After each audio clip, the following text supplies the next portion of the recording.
Dheengaddaa waa'ee email barsiisee isinii xumureen jira. Har'a garuu guutuu achi keessa Google keessaa waan 10 ol isin agarsiisa. Tokkoffaa paaspoortii Google badi akkamitti argannaa, lammaffaa kan Facebookaa kanii waan hundaa email paaspoortii waan hundaa eessa taa'a. Isa ittaanu immoo akkamitti raayitii godhanna email keenya.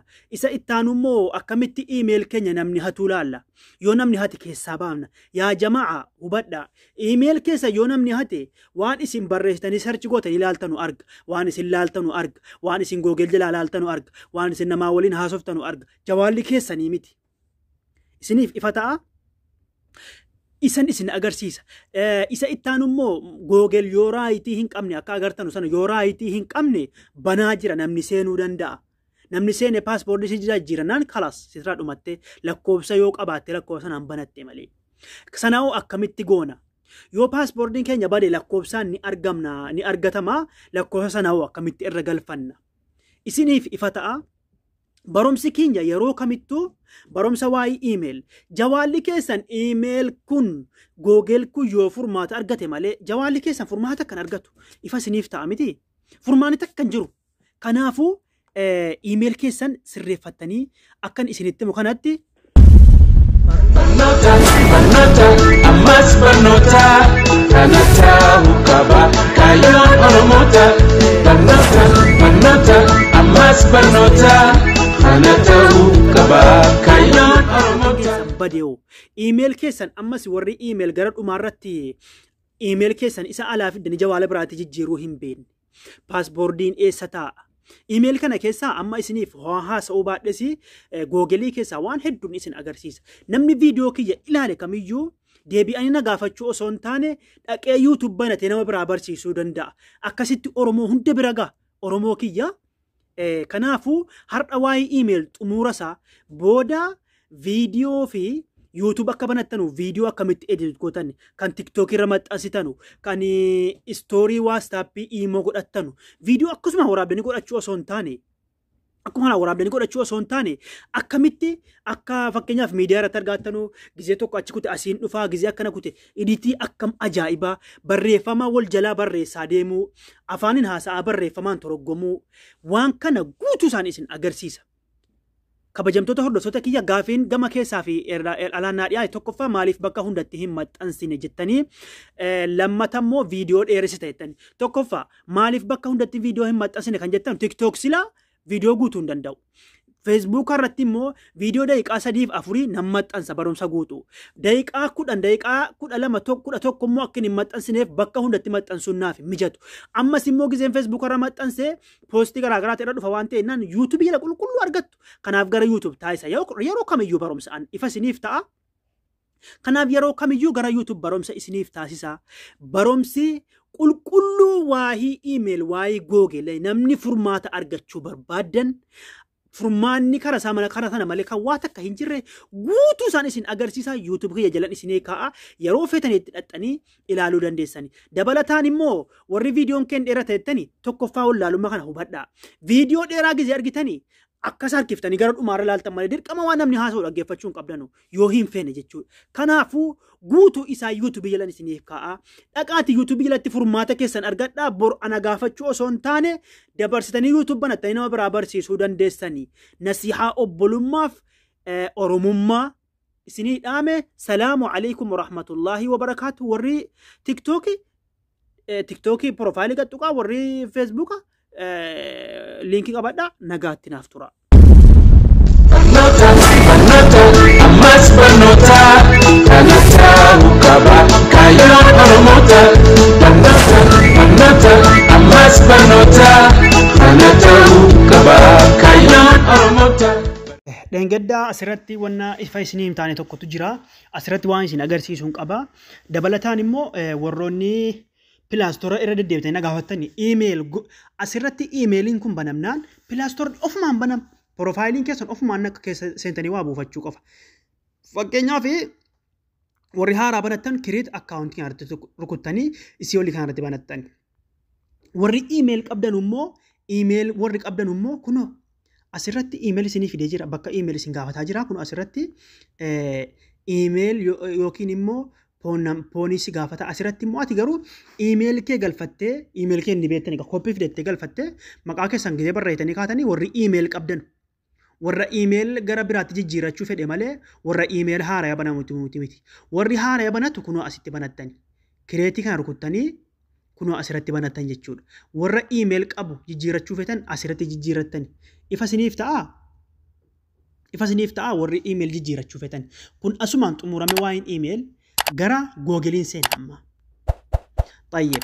Googel jechuun isa guddaa kana warra hin beeknee fi googel jechuun isa kana. Kun googel kiroomiidha. Kun giimeeliidha. Kuni bakka nookshina waan ta'e ilaaltanu googel bakki waan hundi taa'u keessa. Akka keessa rukuttanii bakka tokkoof seentanii. Obsaan caqasaa viidiyoo kiyya an akka isiniif mul'atuttan haasa'a. Sana booda porofaayilii keessan gaaraa gama harka mirgaa sana argitan miti porofaayilii kiyya. Porofaayilii kiyya gaaraa akkanatti gacuqaasta wagga tokkoof. Gisa akkanatti gacuqaastanii iimeel akkanatti isinii dhufa. Porofaayilii kiyya agartan miti amma nan dhoskee iimeel akkanatti isinii dhufa. Iimeel yoo sila 3-4 qabaattanii akki isin keessa galtanu adda kan feetan keessa galtanu asirra gisee dhuftan paaspoortii isaa ta'ee fakkeenyaaf paaspoortii iimeelii 3 yoo qabaattan iimeelii 3 keessaa tokko yoo bade iimeelicha akka isin googilii keessa seentanii irra seensifattanu kunoo bakka ittiin agartan miti bakka xiyyaa wayii mallattoon xiyyatti qabaaru kana iimeelii kiyya fundureetti isii akkana rukuttan isii bakka kana rukuttan isin. Sana booda iimeel danuun akkaatti isinii ba'a amma iimeel kiyya 3 asirratti isinii baara porofaayiliin kunis kiyya asirratti isinii baara miti isa feetan sana garrukuttanii jennaan achumaan googilii irra seena inni. Angaruu amma hin barbaanne isuma porofaayilii argattan kana seenuun barbaade ifa isiniif ta'a miti wagga bakka porofaayilii dhuftanii rukuttanii seentanii asirratti nama hedduu ifan ta'u bakka akkanatti rukuttanii seentanii asirratti gisee isinii dhufe bakkatti kana rukuttanii. Yoo iimeel jijjiirrattanii ilaaluu feetan paaspoortii isaa iimeel keessan hundaayyuu isa kamtu paaspoortii qabaa yoo feetan kana keessaa kan feetan seentani. Yoo immoo isuma irra jiru kana seentanis ta'e isa rukuttan seenuu ta'e kunoo maneeg yuur googel akkaawuntii jechuun sarara itti maramtee jirti kunoo sarara itti maramtee jirtu kana wagga tokkoof akkana gacuqaaftani. Ifa isiniif ta'a hordoftoota kiyya. Sana booda akkuma isin agartan kunoo iimeel kiyya naa fidee jira porofaayilii kiyya naa fidee jira barreeffama 1 2 3 barreeffama 3 jechuun taraatti isinii fidee jira. Isin immoo akkan arkiftaniitiyyi bakka security jettu kana bakka kana argattanii barreeffama xiqqoo gabaabduu kana akkas gacuqaaftani. Sana booda akkanatti isinii dhufa. Bakki yoo kun raayitii hin qabaanne amma yoo kun raayitii akkanatti hin qabaanne asirratti huruu xiyya kiyya ilaalaa isin. Yoo kun raayitii hin qabaanne bakka ittiin qulfii kuni bakka ittiin kun ilaa bakka ittiin xiyyatti qabaaru kun banaa teessi. Gara kanaan cufaadha gara kanaan immoo banaa teessi kunoo isin kun asirri banaa teessi. Yoo raayitiin kun hin qabaanne dirqama raayitii kanatti gochuu qabdani. Amma garuu dura raayitii kanatti agarsiisuun dura akkaataa isin paaspoortii waan fetanii baafattan isin agarsiisa. Kanaafuu akkana ol harkiftaniituma suutuma ol harkiftanii bakki adiin irra qabamu amma iimeel kiyyaan oskaaraanii bakka paaspoortii kana bakka urjii lama qabdu kana barreeffama bicaa gisee gaduma dhuftanii isin. Yaani gara gadiitti jechuudha isa kana dhiiftanii googel guddaa kana dhiiftanii isii urjii qabdu kana lamaan paaspoortii jetti isiinuyyuu urjii qabdu kana lamaan isii maqaa cuqaaftan akkasumatti. Sana booda gadi isinii deema. Asirratti gaa paaspoortiin keessan guutuu jira. Kunoo paaspoortii feesbuukii yaa keessa jira kan googel kiyya. Barnoota ammas barnoota kanata. Barnoota ammas barnoota. Beetan jedhee yaada kan maaster kiyyaa kunooti kan moobaayilii kunooti kan piipaalii. Kan TikTok kiyyaa kunooti, kan Twitter kiyyaa kunooti, kan Zoom kiyyaa kunooti, kun sagalee jijjiiraa wayiiti. Ifa isiniif ta'a. Amma fakkeenyaaf kan Google baafachuuf jennu kan Google bakka jedhu kanatti garuu kuttani. Sana booda jawaalli kun keetii moo keetii miti jechuudhaaf basmaa yookiin paaspoortii isin gaafata. Amma basmaa kiyyan banadhaan. Akkanatti gisee bantanii kunoo iimeel kiyya gubbaa irratti naa fidee paaspoortii asirratti naa fidee kunoo paaspoortii mallattoo ijaa kana rukuttanii ni agartu. Mallattoo ijaa kana gisee rukuttanii paaspoortiin keessan asitti isinii ba'a. Paaspoortii kiyya laa kunoo. Iimeel keessan immoo kunoo asirratti isinii ba'a. Sana booda fudhattanii deemuudhaaf immoo dirqama barreeffachuu qabdanu. Kunoo iimeelii asirratti kooppii godhattanii. Paaspoortii asirratti kooppii godhattanii. Yoo isin email koppii godhattanii kana paaspoortii koppii godhattanii email badee paaspoortii qofa isinii ta'a. Koppii gizee godhattanii immoo isin email koppii godhattanii dhaxxanii bakka sanatti paste gadi qabdanii paste gootanii kaatanii ammoo dhuftanii kana koppii godhattanii deemuu malee wal duukaa isiniif hin seenu.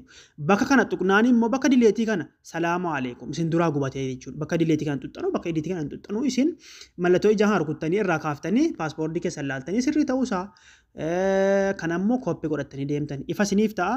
Kan Facebookaa seenee isin agarsiisa. Facebookaa keessa seentanii kun akkuma argaa jirtan kan Facebookaas akkasuma kun kan Facebookaa akka feetan tarreetti isinii fida jechuudha. Akkanatti isinii fida amma paaspoortii kiyyaan dhoskee waan ta'e jennaan bakka dileetii rukuttanu kun bakka ijaan harkuttanii irraa baaftanii ilaaltanii paaspoortiin akkanatti argama. Ifa isiniif ta'a paaspoortii argattaniitu jechuudha. Sana booda ani yoo viidiyoon dheerates kutaa lama isinii godha. Sana booda tokkoffaa dhiifama. Raayitii godhachuudhaa fi email keessan raayitii kanatti godhachuudhaa fi akkas gad dhuftanii kabajamtoota hordoftoota kiyyaa dhiifama. Jalqaba gizee emailii baltanuu wanni lakkoobsi isin gaafatuu fi lakkoobsa akkanatti naxxanii akkanatti isinii fi oonii ta'uu qaba kun fakkeenyaa fi bakka steeppii 2 kana steeppii lammaffaa kana jechuudha. Verificationii kana godhattanii security koodiin keessanii as keessa jira kan agarru kuttanii ilaaltanii kunoo bakka lakkoobsi kiyya jiru kun argatta miti bakka lakkoobsi jiru kun bakka lakkoobsi jiru kun garru kuttanii fakkeenyaaf amma dirqama wamti isin barbaachisu bakka lakkoobsi jiru kana garru kuttaniitiyye akkanatti isinii fida.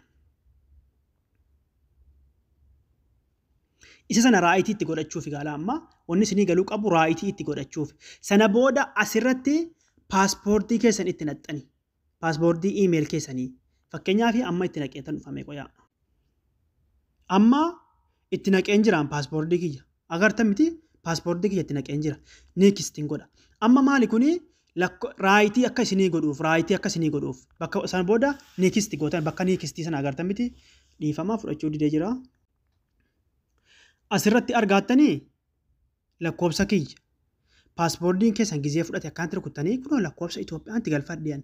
Maaliif yoo booda intinaan kiyya na duraa badee lakkoobsa biyya fakkeenyaaf biyya alagaatti yoo jiraanne baduu danda'a. Lakkoobsa sana argachuu dhiisuu dandeenya. Kanaafuu lakkoobsa Itoophiyaatti guuttadhiyan. Isiniif ifa ta'a miti. Asirratti gizee paaspoortii rukuttanii dhuftanii asirratti lakkoobsa galfattanii biyya as rukuttaniitiyye biyya feetan alaabaa Itoophiyaa, alaabaa Suudii, alaabaa Dubaayii biyyuma jirtan irra kaa'attanii. Yoo lakkoobsa jijjiiruu feetan immoo kunoo bakka dileetii kan dhuftanii dileet gootanirra. Ani amma dileetii yoon godhe viidiyoo dheerataa dileet gootanii asuma irratti deebitanii lakkoofatti guuttattanii koodii wajjin biyya sanatti guuttattanii. Sana booda gizee of duuba deebine ilaalame amma of duuban deebi'ee isin agarsiisa. Sana booda email keessan kunoo akka kanatti raayitii isiniif godhata. Ifa isiniif ta'a. Bakka raayitii kana fakkeenyaaf keessa raayitii hin qabu amma mallattoo asirratti mallattoo gaafii wayii bakka isin agarsiisa amma isin agarsiisuu hin dandeenye viidiyoon irratti dheerataafanii dhiifamanaaf godha. Kanaafuu isin gizee dhuftanii ol harkiftanii ta'ee akkana ol harkiftanii kana gad xuxxanii lakkoofsa keessanii itti guuttachuu hin dandeessan yoo kana gad xuxxanii paaspoortii keessan guuttanii lakkoofsa keessanii itti guuttatan rakkoon qabu kana oon godhattanii isiniif oon ta'an iyyuu asirra gizee gad dhuftan kunoo asirratti lakkoofsa bakka asirratti lakkoofsa keessan naqattanii akkana godhattan jechuudha. Raayitii godhattanii ifa isiniif ta'a jedhee yaada. Asirratti immoo bakka emailii musaadaa fakkeenyaaf asirratti yoo email keessan hanuma gad dabarfattanii asirratti email wayii guuttatan amma email tarraa qabaa gargaarsa email keessanii yoo email keessan namni seene ergaasa isinii dhufa. Irratti isinii dhufa rakkoon qabu sun. Dabalata immoo inni isin guddaa ilaaluu qabdan asirratti kunoo. Nama kamiyyuu mallattoo jawaalaa jira asirratti. Mallattoo bilbilaa jira. Saawud Arabiyaa jedhee jira.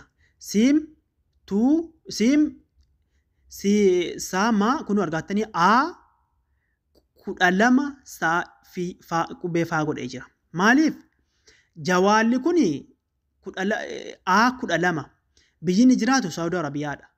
Agartanii miti raayitii qaba. Jawaala tokkitti jira. Yoo email keessan keessa namni jiraate asirratti isinii fida email 2, email jawaala mallattoo jawaala 2, jawaala 3. Maaliif jawaala yoo jala iPhone an ta'e iPhone asirratti fida. iPhone asirratti fidee ka'e iPhone hammana jedha amma jechuun fakkeenyaaf A20 dha miti kun A12 A20 A13 taraatti isinii fida waan keessa jiru sana booda isin immoo gizeen akkanatti isinii fidee jawaala nama biraa yookaan kun keessani amma kiyya amma kun kiyya amma jawaala nama biraa akkatti agartanii asirratti mallattoo inni isinii fide kana amma ani keessaa kan biraa seensisee ka'e isin agarsiisuu natti daqiiqaa dheerataafan dhiisee ifa isinii ta'a miti. Asirratti gizee inni akkana dhufee fuuldura kanatti tuqaa sadi qaba. Tuqaa sadi xuxxanii barreeffama gama jalaa xuxxaniitii irraa balleessitanii achumaan asii bada. Ifa isiniif ta'a tuqaa sadi xuxxanii irraa balleessitanii hunda isaayyuu yoo irra jiraate jechuudha. Yeroo kamiyyuu email keessan yeroo kamittuu dhuftanii akka keessa ilaaluu qabdan. Fakkeenyaaf gizee emailitti seentan amma gizee dhuftan asii akkas harkiftaniitii bakka sakuriyeetii jettu kana barreeffama gabaabduu kana namni wallaan jiru barreeffama gabaabduu kana si gabaabduu jechuudha. Inni kaan dhedheeraa qofa.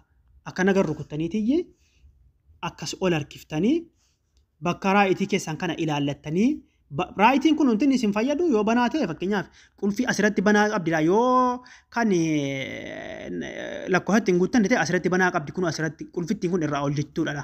Bakki huruu xiyya kiyyaa kun jechuudha. Sana booda akkas ol harkiftaniituma asirratti namni wallaan hin jiru kana asirratti ilaallattanii. Yoo kun raayitii qabaatee kun tokkittii qofa ta'e keessan qofa namni biraan jiru jechuudha. Kanaafuu of amantanii taa'uu dandeessanii. Ifa isiniif ta'a miti. Paaspoortii kunoo asirratti argattanii. Paaspoortii kamiyyuu ifa isiniif ta'a jedhee yaada kabajamtoota hordoftoota kiyya. Ifa isiniif ta'e jedhee yaada nama biraa barsiiftan amma deebitanii kana. Kanaafuu asirratti akka hin daganne. Paaspoortii email keessanii yoo jijjiiruu barbaaddan immoo fakkeenyaaf waan tokko hin dagadhe. Asirra gizee dhuftanii gizee namicha kee abbaa keessa jiru sana keessaa baaftanii change paaspoortii jijjiiruu feetaa kan jedhu wayisii dhufa. Bakka change jedhu barreeffama gamaa harka mirgaa xuxxanii bakka paaspoortii gizee inni isinii fide. Akkuma Facebookaa jalqaba irratti paaspoortii keessan isa amma itti fayyadamaa nutti naxxani. Sana booda gizee seentanii kaatanii amma jalqaba paaspoortii kee gizeen paaspoortiin jalqaba si gaafatu keeti. Kee itti naxxee seenta. Gizee kee itti naxxee seente bakka lama sii fida. Fakkeenyaaf mallattoo ijaa tokko asitti fide tokko asitti fida fakkeenyaaf bakka lamatti ni fida. Sana booda isa oliittis paaspoortii sama jijjiirachuu itti naxxa. Isa gadiittis isa amma jijjiirachuu itti naxxa. Akkuma Facebookaa. Sana booda gara gadiitti next gootee paaspoortiin kee fudhatee jira. Inni dura jijjiiramee jira jechuu ifa siif godha. Akkanatti paaspoortiin keessan jijjiirama. Akkanatti jijjiirrattan paaspoortii akka gara hedduun jijjiirachuu ni dandeessani. Ifa isiniif ta'a miti hordoftoota kiyyaa. Kanaafuu barumsa kiyya yeroo kamittuu waan isin barsiise dabarfattanii barsiisuu dandeessan jechuudha. Ifa isiniif dabarfattanii barsiisuu ni dandeessanii. Kana keessatti waan ifa isin hin ta'in, waan isin shakkisiise, waan gochuu sodaattan gama kommentiitiinis ta'e gama keessaatiin waan viidiyoo waraabuuratiin rakkise gama miseenjeraatiin riyooshaafii jechuun gama miseenjeraatiin kottaatii achiin naa dawwala achiin isin agarsiisaa yookiin gara zoomiin. Yoommoo viidiyoo kan waraabsisu ta'e isiniif waraabaa. Waa'in email guutummaatti dhumatee jira. Har'a booda waa'ee email rakkattanuu. Salaamu alaykum wa rahmatullaahi wa barakaatu. Gaafii qabdanuu fi waan isin rakkise irra deebitanii gaafachuu qabdanii balleessuun duratti nagaannaa jiraadha. Warri YouTube kiyya subscribe godhin immoo subscribe godhadha.